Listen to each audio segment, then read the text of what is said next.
everyone, Assalamualaikum. It's me Sounds Vlog and welcome to my another new video. তো আপনারা হয়তো সবাই শুনেছেন যে উহুদ যুদ্ধের কথা।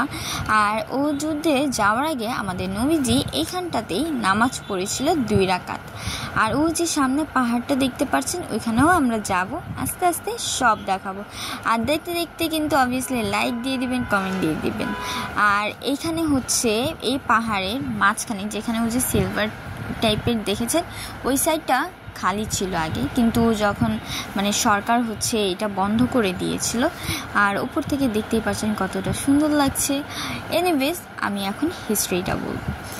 আর এই যে এই জায়গাটায় নবীজি যখন এসেছিল তখন তার সাহাবীদেরকে নিয়ে যুদ্ধে পরাজিত হয়ে তখন সাহাবীদেরকে নিয়ে এসে সে এখানটায় লুকিয়েছিল।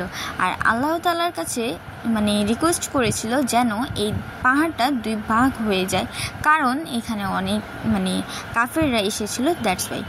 অ্যান্ড দেন আল্লাহ তাআলা নবীজির কথা শুনে আর সেই রিকোয়েস্টটা পূরণ করে। এটা সাথে সাথে 2 ভাগ হয়ে যায়।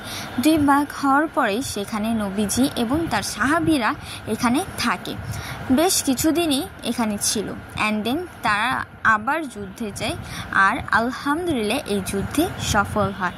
আর এখানে কিন্তু 70 জন সাহাবীরা মারা গিয়েছিল উহুদ যুদ্ধে। এই যুদ্ধে কাফেররা নবীজিকে মেরে তার মাথা রক্তাক্ত করে ফেলে এবং তার দাঁত মোবারক ভেঙে ফেলে। নবীজিকে রক্তাক্ত দেখে সাহাবীরা তাকে ধরে নিয়ে আসে এবং এসে প্রথমে তাকে পাহাড়ের কোণায় লুকিয়ে রাখে, কাফেররা যেন তাকে খুঁজে না পায়। আর এই পাহাড়টা কিন্তু আমি লাস্টে দেখিয়ে দিব।